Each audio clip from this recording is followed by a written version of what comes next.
السلام علیکم ورحمۃ اللہ۔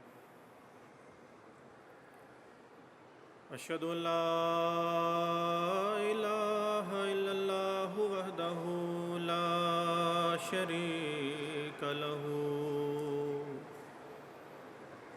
واشہد ان محمدا عبدہ ورسولہ اما بعد فاعوذ باللہ من الشیطان الرجیم بسم اللہ الرحمن الرحیم وَلَقَدْ آتَيْنَاكَ سَبْعًا مِّنَ الْمَثَانِي وَالْقُرْآنِ الْحَكِيمِ۔ یقیناً ہم نے تجھے 7 بار بار دہرائی جانے والی آیات اور قرآن عظیم عطا کیے ہیں۔ سامعین کرام، خاکسار کی تقریر کا عنوان ہے سورہ فاتحہ کی فضیلت اور اہمیت۔ ابھی آپ کے سامنے جو آیت کریمہ تلاوت کی گئی ہے، اس کی تفسیر میں حضرت خلیفۃ المسیح الرابع رحمہ اللہ علیہ فرماتے ہیں، سبع من المثانی سے مراد سورہ فاتحہ کی آیات معلوم ہوتی ہیں جن کے معنی قرآن کریم میں بکثرت دہرائے گئے ہیں، اور تمام مقطعات بھی سورہ فاتحہ سے ہی لیے گئے ہیں۔ مقطعات میں ایک حرف بھی ایسا نہیں جو سورہ فاتحہ سے باہر ہو، جبکہ سورہ فاتحہ میں ان کے علاوہ 7 حروف ایسے ہیں جن کو مقطعات میں استعمال نہیں کیا گیا۔ حضرت مسیح موعود علیہ السلام نے کیا ہی خوب فرمایا، اے دوستو جو پڑھتے ہو ام الکتاب کو، اب دیکھو میری آنکھوں سے اس آفتاب کو، سوچو دعائے فاتحہ کو پڑھ کے بار بار، کرتی ہے یہ تمام حقیقت کو آشکار، دیکھو خدا نے تم کو بتائی دعا یہی، اس کے حبیب نے بھی پڑھائی دعا یہی، پڑھتے ہو 5 وقت اسی کو نماز میں، جاتے ہو اس کی راہ سے در بے نیاز میں، اس کی قسم کہ جس نے یہ صورت اتاری ہے، اس پاک دل پہ جس کی وہ صورت پیاری ہے۔ سامعین محترم، قدیم سے سنت اللہ یہی چلی آ رہی ہے کہ جب وہ اصلاح خلق کے لیے اپنے مامورین و مرسلین کو مبعوث فرماتا ہے تو ان کی ہدایت اور رہنمائی کے لیے اپنی جناب خاص سے ایک ایسا دستور بھی عطا فرماتا ہے جسے ہم شریعت کہتے ہیں، اور ہر نبی کی شریعت جہاں تمام ابنائے زمانہ سے کہیں زیادہ بلند و بالا علم و معرفت، ہدایت و رہنمائی اور عقل و عرفان لیے ہوئے ہوتی ہے، وہیں وہ تمام فی زمانہ نوع انسانی کے لیے زبان و بیان کا ایک ایسا شاہکار ہوتی ہے جسے بلا شبہ معجزہ کہا جا سکتا ہے۔ حضرات، قرآن کریم بھی حضرت سیدنا و مولانا محمد مصطفیٰ صلی اللہ علیہ وآلہ وسلم کو اللہ تعالیٰ کا ہی عطا کردہ ایک ایسا عظیم الشان معجزہ تھا جو سابقہ تمام معجزات سے نہ صرف اپنے علم و معرفت اور آداب و تعلیمات میں بلکہ فصاحت و بلاغت میں بھی کہیں بڑھ کر تھا، جس کی نظیر نہ پہلے کسی زمانے میں کوئی دکھا سکا اور نہ آئندہ رہتے زمانے تک دکھانے پر کوئی قادر ہوگا۔ حضور نے کیا ہی خوب فرمایا تھا، بہار جاوداں پیدا ہے اس کی ہر عبارت میں، نہ وہ خوبی چمن میں ہے نہ اس سا کوئی بستاں ہے، کلام پاک یزداں کا کوئی ثانی نہیں ہرگز، اگر لولو اما ہے وگر لال بدخشاں ہے۔ سامعین کرام،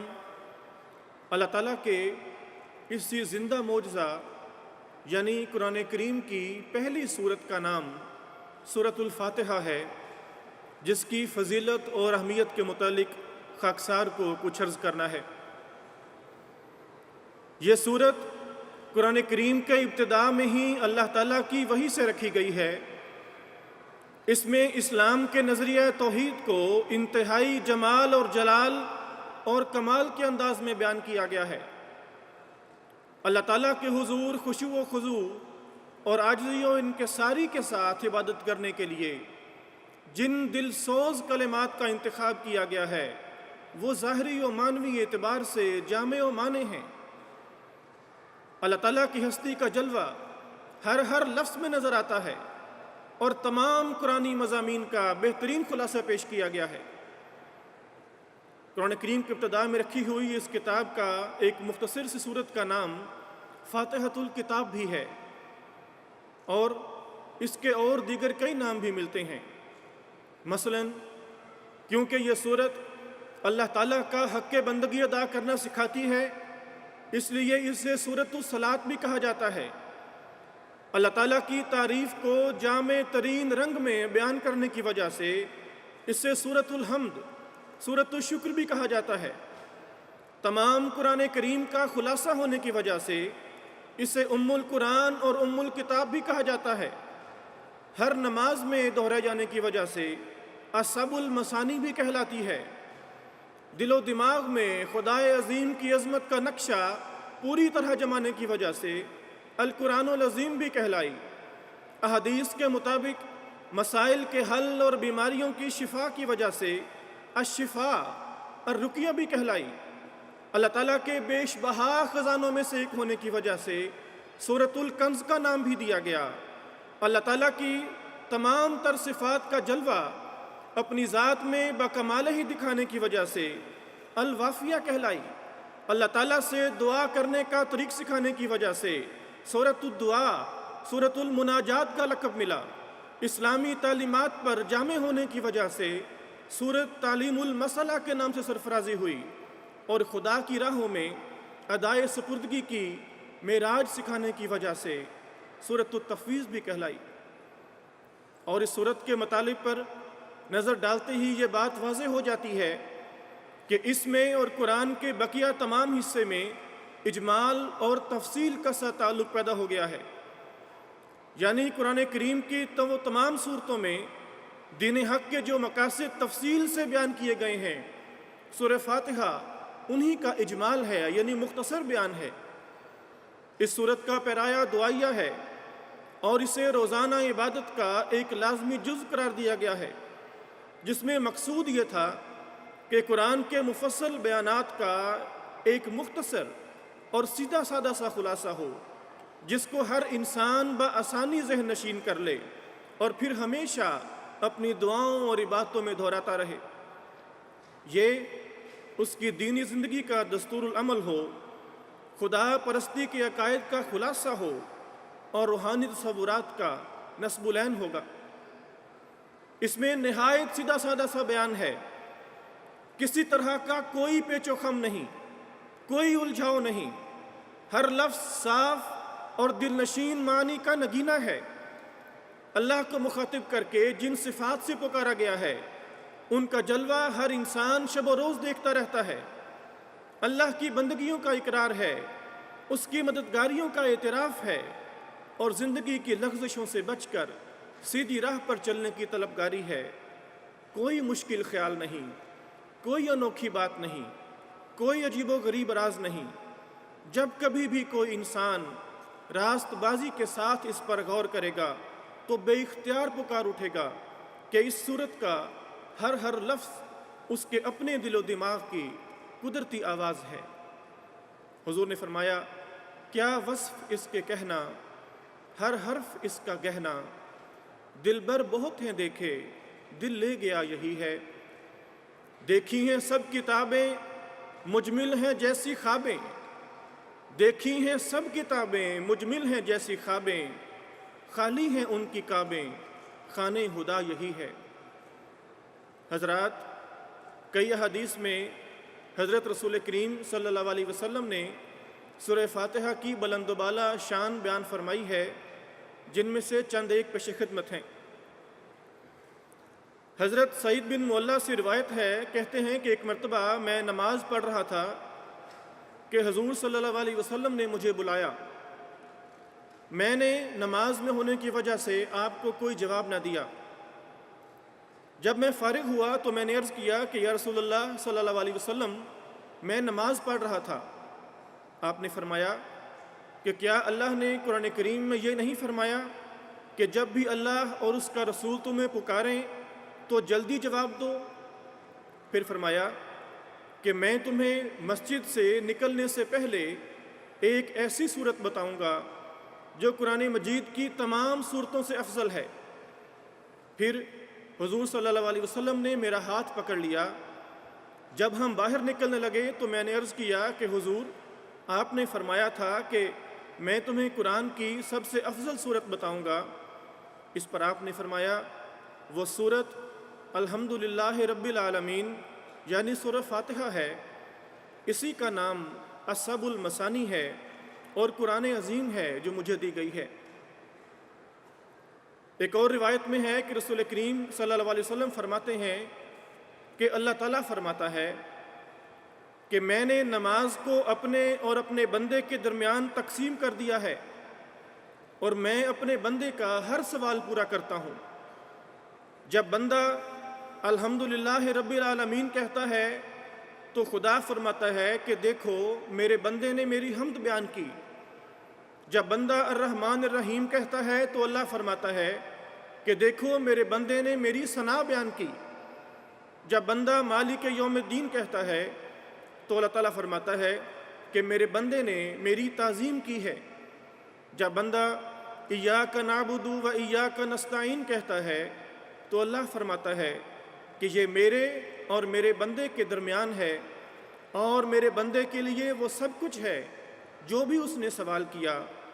اور جب بندہ کہتا ہے اہدنا الصراط المستقیم صراط الذین انعمت علیہم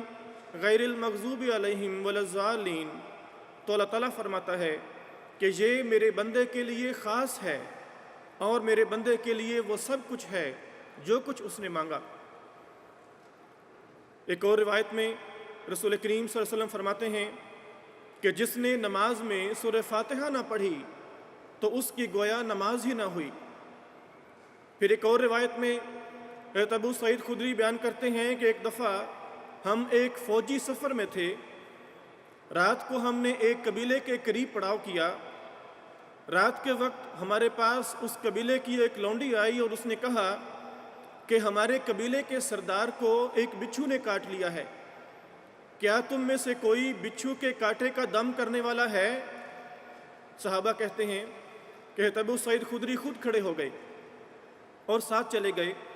حالانکہ ہمیں علم تھا کہ ان کو کوئی دم نہیں آتا،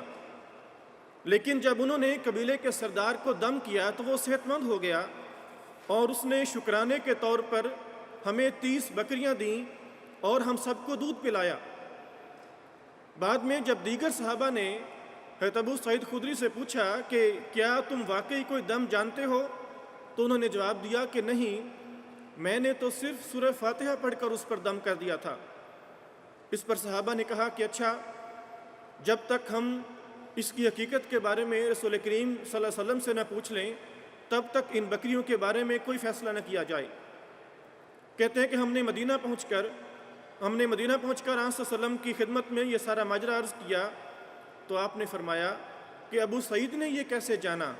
کہ یہ سورۃ الفاتحہ دم بھی ہے؟ جاؤ، یہ مال حلال ہے، اسے تقسیم کرو اور اس میں سے میرا حصہ بھی لگانا۔ اور حضرات، یہی وہ صورت ہے جس کا ذکر بطور پیش گوئی بائبل میں یوحنا عارف کے مکاشفے میں بھی ہوا ہے۔ چنانچہ یوحنا عارف اپنے مکاشفے میں یوں دیکھتے ہیں، وہ فرشتہ تخت پر بیٹھا تھا، میں نے اس کے داہنے ہاتھ میں ایک کتاب دیکھی جو اندر سے اور باہر سے لکھی ہوئی تھی اور اسے 7 مہریں لگا کر بند کیا گیا تھا۔ پھر میں نے ایک زور آور فرشتے کو بلند آواز سے یہ منادی کرتے ہوئے دیکھا کہ کون اس کتاب کو کھولنے اور اس کی مہریں توڑنے کے لائق ہے۔ پھر میں نے ایک زور آور فرشتے کو بادل اوڑھے ہوئے آسمان سے اترتے ہوئے دیکھا، اس کے سر پر دھنک تھی اور اس کا چہرہ آفتاب کی مانند تھا اور اس کے پاؤں آگ کے ستونوں کی مانند۔ اس کے ہاتھ میں ایک چھوٹی سی کھلی کتاب یعنی فاتحہ تھی۔ اس نے اپنا دایاں پاؤں سمندر پر رکھا اور بایاں خشکی پر، اور ایسی زوردار آواز سے چلایا جیسے ببر شیر دھاڑتا ہے، اور جب وہ چلایا تو گرج کی 7 آوازیں سنائی دیں۔ سامعین، یہ پیشگوئی ہمارے سید و مولا حضرت محمد مصطفیٰ صلی اللہ علیہ وسلم کے حق میں پوری ہوئی، اور قرآن کریم کی سورہ فاتحہ کا اس میں واضح طور پر ذکر ہے۔ اس میں ایک چھوٹی سی کھلی ہوئی کتاب یعنی سورۃ الفاتحہ، اس کے واضح طور پر الفاظ اور نام بھی موجود ہے، اور 7 مہروں سے مراد اس کی 7 آیات ہیں یعنی اسب المثانی ہے، اور ان آیات کے سرب مہر حقائق و معارف کا بھی اس میں ذکر ہے۔ اور پیشگوئی کے الفاظ سے یہ بھی پتہ چلتا ہے کہ یہ بزرگ کتاب خشکی و تری، مشرق و مغرب سارے جہان کے لیے ہوگی، اور سورہ فاتحہ کے اندر سے اور باہر سے لکھے ہونے کا مطلب یہ ہے کہ اس کا ایک ظاہر بھی ہے اور ایک باطن بھی، جیسا کہ نبی اکرم صلی اللہ علیہ وسلم نے اعلان فرمایا تھا کہ قرآن کریم کی آیات کا ظاہر بھی ہے اور باطن بھی۔ اور سامعین کرام، امام الزمان حضرت مہدی موعود مسیح موعود علیہ السلام نے سورہ فاتحہ کی عظمت پر، اس کی اہمیت پر ایک عظیم الشان نہایت پر لطیف کشف بھی دیکھا تھا۔ آپ فرماتے ہیں، ایک مرتبہ اس عاجز نے اپنی نظر کشفی میں سورہ فاتحہ کو دیکھا کہ ایک ورق پر لکھی ہوئی ہے، اس عاجز کے ہاتھ میں ہے، اور ایک ایسی خوبصورت اور دلکش شکل میں ہے کہ گویا وہ کاغذ جس پر سورہ فاتحہ لکھی ہوئی ہے سرخ سرخ اور ملائم گلاب کے پھولوں سے اس قدر لدا ہوا ہے کہ جس کا کچھ انتہا نہیں۔ اور جب یہ عاجز اس سورت کی کوئی آیت پڑھتا ہے تو اس میں سے بہت سے گلاب کے پھول ایک خوش آواز کے ساتھ پرواز کر کے اوپر کی طرف اڑتے ہیں، اور وہ پھول نہایت لطیف اور بڑے بڑے اور سندر اور تر و تازہ اور خوشبودار ہیں، جن کے اوپر چڑھنے کے وقت دل و دماغ نہایت معطر ہو جاتا ہے، اور ایک ایسا عالم مستی کا پیدا کرتے ہیں جو اپنی بے مثل لذتوں کی کشش سے دنیا و ما فیہا سے نہایت درجے کی نفرت دلاتے ہیں۔ فرمایا، اس مکاشفے سے معلوم ہوا کہ گلاب کے پھول کو سورہ فاتحہ کے ساتھ ایک روحانی مناسبت ہے۔ پس جاننا چاہیے کہ یہ امر ہر ایک عاقل کے نزدیک بغیر کسی تردد اور توقف کے مسلم الثبوت ہے کہ گلاب کا پھول بھی مثل اور مصنوعات الہیہ کے ایسی عمدہ خوبیاں اپنی ذات میں رکھتا ہے جس کی مثل بنانے پر انسان قادر نہیں۔ ہرگز کسی انسان کے لیے ممکن نہیں کہ اپنی طرف سے کوئی ایسا پھول بنائے جو اس پھول کی طرح رنگ میں خوشنما اور خوشبو میں دلکش اور بدن میں نہایت تر و تازہ اور نرم و نازک اور مصفہ ہو، اور باوجود اس کے باطنی طور پر بھی وہ تمام خاص رکھتا ہو جو گلاب کے پھول میں پائے جاتے ہیں۔ فرمایا، اب سمجھنا چاہیے کہ یہی وجوہ بے نظیری کی سورہ فاتحہ میں بھی پائی جاتی ہیں۔ پہلے ظاہری صورت پر نظر ڈال کر دیکھو کہ کیسی رنگینی عبارت اور خوش بیانی اور جودت الفاظ اور کلام میں کمال سلاست اور نرمی اور روانگی اور آب و تاب اور لطافت وغیرہ لوازم حسن کلام اپنا کامل جلوہ دکھا رہے ہیں، ایسا جلوہ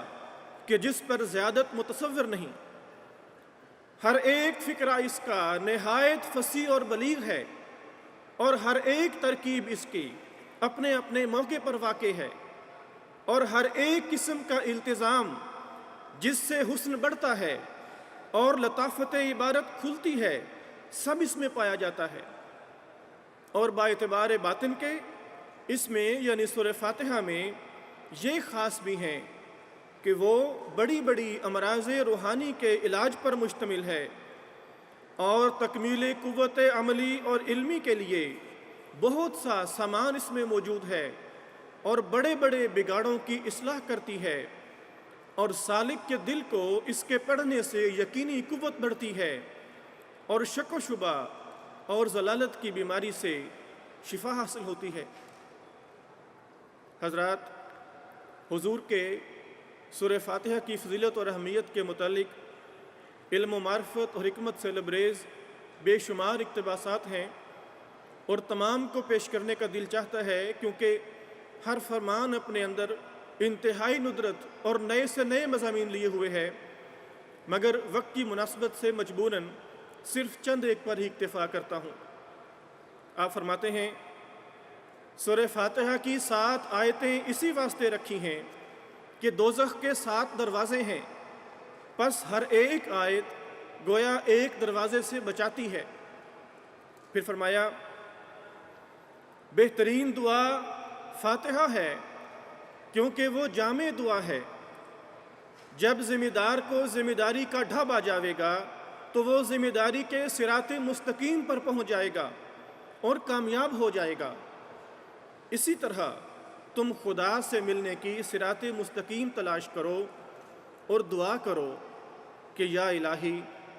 میں ایک تیرا گنہگار بندہ ہوں اور افتادہ ہوں، میری رہنمائی کر۔ ادنا اور اعلیٰ سب حاجتیں بغیر شرم کے خدا سے مانگو کہ اصلی موتی وہی ہے، بہت نیک وہی ہے جو بہت دعا کرتا ہے، کیونکہ اگر کسی بخیل کے دروازے پر سوالی ہر روز جا کر سوال کرے گا تو آخر ایک دن اس کو بھی شرم آ جاوے گی۔ سامعین کرام، سورہ فاتحہ جسے امام آخر الزمان نے ام العدیہ بھی فرمایا ہے، اس میں قبولیت دعا کے فرمایا کہ یہ ام العدیہ ہے، یعنی دعاؤں کی ماں ہے۔ اس میں قبولیت دعا کے کیا گر ہیں؟ ان کے متعلق حضرت مسلم موعود رضی اللہ عنہ نے تفسیر کبیر میں جو عظیم الشان پرمعرف تفسیر فرمائی ہے، اس کا خلاصہ پیش خدمت ہے۔ فرمایا، بسم اللہ، اس میں یہ بتایا گیا ہے کہ جس مقصد کے لیے دعا کی جائے وہ نیک مقصد ہو، نہ کہ کسی غلط مقصد کے لیے دعا ہو یا کسی کی بربادی کے لیے دعا ہو۔ الحمدللہ رب العالمین، یعنی دعا ایسی ہو کہ جس کے نتیجے میں سب دنیا کا فائدہ ہو یا کم سے کم ان کا نقصان نہ ہو۔ الرحمن، اس میں اللہ تعالیٰ کی وسیع رحمت کو جنبش دی گئی ہو۔ الرحیم، وہ دعا ایک ایسی نیکی کی بنیاد ڈالنے والی ہو جس کا اثر دنیا پر ایک لمبے عرصے تک رہے۔ مالک یوم الدین، دعا کرتے وقت ان ظاہری ذرائع کو بھی نظر انداز نہ کیا جائے جو صحیح نتائج کے پیدا کرنے کے لیے اللہ نے تجویز کیے ہیں، یعنی اسباب کو بھی بروئے کار لایا جائے۔ ایاک نعبد، دعا کرنے والے کو اللہ تعالیٰ سے کامل تعلق اور کامل اخلاص حاصل ہو۔ ایاک نستعین، دعا کرنے والا خدا کا ہی ہو چکا ہو اور غیر اللہ سے اس کی نظر بالکل ہٹ جائے۔ حضور نے فرمایا کہ یہ 7 امور وہ امور ہیں کہ جب انسان ان پر قائم ہو جائے گا تو وہ لعبدی ما سأل، یعنی میرے بندے کو سب کچھ عطا کیا جائے گا جس کا وہ سوال کرتا ہے، اسی کا مصداق ہو جائے گا۔ سامعین کرام، حضرت مسلم موعود رضی اللہ عنہ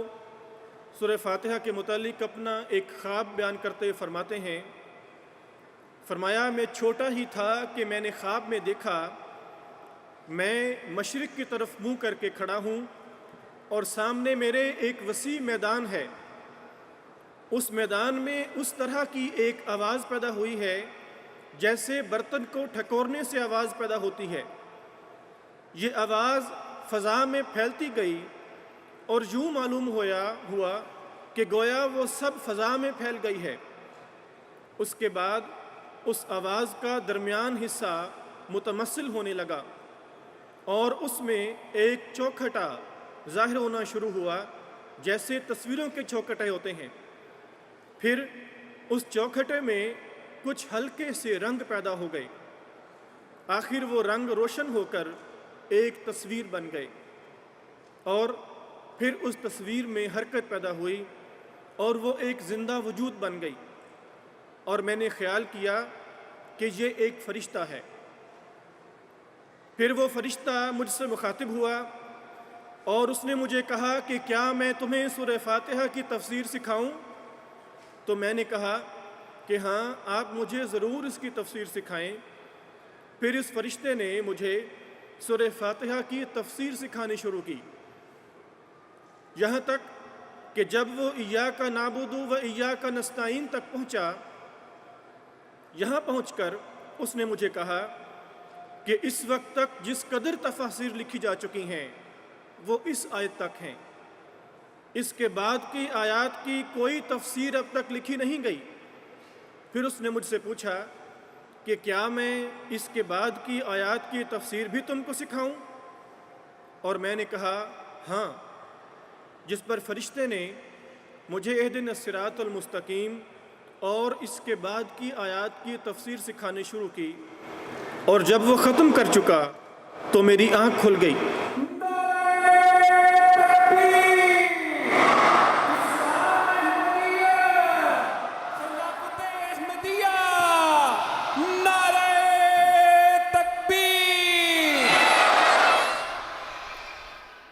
حضور نے فرمایا کہ فرشتے نے مجھے اہدنا الصراط المستقیم کے بعد کی آیات کی تفسیر سکھانی شروع کی، اور جب وہ ختم کر چکا تو میری آنکھ کھل گئی۔ اس کے کچھ عرصے کے بعد مجھے ایک مجلس میں اس صورت پر کچھ بولنا پڑا، اور میں نے دیکھا کہ اس کے نئے نئے مطالب میرے ذہن پر نازل ہو رہے ہیں، اور میں سمجھ گیا کہ فرشتے کے تفسیر سکھانے کا یہی مطلب تھا۔ چنانچہ اس وقت سے لے کر آج تک ہمیشہ اس صورت کے نئے نئے مطالب مجھے سکھائے جاتے ہیں، جن میں سے سینکڑوں میں مختلف کتابوں اور تقریروں میں بیان کر چکا ہوں، اور اس کے باوجود وہ خزانہ خالی نہیں ہوا۔ سامعین، حضرت خلیفۃ المسیح رابع رحمہ اللہ سورہ فاتحہ کے متعلق فرماتے ہیں، سورہ فاتحہ میں در حقیقت تمام سوالات کا حل ہے، اور کوئی بھی ایسی مشکل نہیں جسے یہ کشا نہ کر دے۔ اسی لیے اس کا نام سورۃ فاتحہ رکھا گیا ہے، یعنی ہر چیز کو کھولنے والی چابی۔ اگر آپ اس سورت پر غور کریں گے تو کوئی دنیا کا ایسا مسئلہ نہیں جس کی کنجی آپ اس میں نہیں پائیں گے۔ مختصر تعارف اس کا یہ ہے کہ اسے ام الکتاب بھی کہا گیا ہے، یعنی قرآن کریم کی ماں ہے۔ اور سامعین، دوران تیاری خاکسار کو سیدنا امام الزمان حضرت مسیح موعود علیہ السلام کے متعلق ایک معرفت سے لبریز روایت کا علم ہوا، پیش خدمت ہے۔ حضرت صاحبزادہ پیر سراج الحق صاحب نعمانی ایک مکتوب میں تحریر کرتے ہیں کہ ایک دفعہ مسجد مبارک میں حضرت اقدس سیدنا مسیح موعود علیہ السلام تشریف رکھتے تھے۔ اسب المثانی کی تحقیق کا ذکر ہوا کہ یہ کیا چیز ہے۔ کسی نے الحمد نام بتایا، اور کسی نے دوسری آیتوں کا، اور کسی نے کہا کہ الحمد مکہ معظمہ اور مدینہ منورہ میں نازل ہوئی تھی، اس لیے دونوں مقام پر نازل ہونے کی وجہ سے اس کا نام اسب المثانی ہوا۔ اس پر حضرت اقدس علیہ السلام نے فرمایا کہ ممکن ہے کہ ایسا ہو، لیکن ہمارے نزدیک اس صورت کا ایک بار حضرت صلی اللہ علیہ وسلم پر نازل ہونا اور دوسری بار مہدی و مسیح پر نازل ہونا ہے، جس کے سبب سے اس کا نام اسب المثانی ہوا۔ اس سلسلے میں آپ نے ایک اور موقع پر فرمایا، اللہ تعالیٰ نے دو احمد پیدا کیے، ایک اسلام کے ابتدائی زمانے میں اور ایک آخری زمانے میں، اور اللہ تعالیٰ نے اہل عرفان کے لیے سورہ فاتحہ کے شروع میں اور اس کے آخر میں الحمدللہ کا لفظاً و معناً تکرار کر کے ان دونوں احمدوں کی طرف اشارہ فرمایا ہے، اور خدا نے ایسا عیسائیوں کی تردید کے لیے کیا ہے۔ کیا ہی خوب فرمایا کہ اس کی قسم کہ جس نے یہ صورت اتاری ہے، اس پاک دل پہ جس کی وہ صورت پیاری ہے۔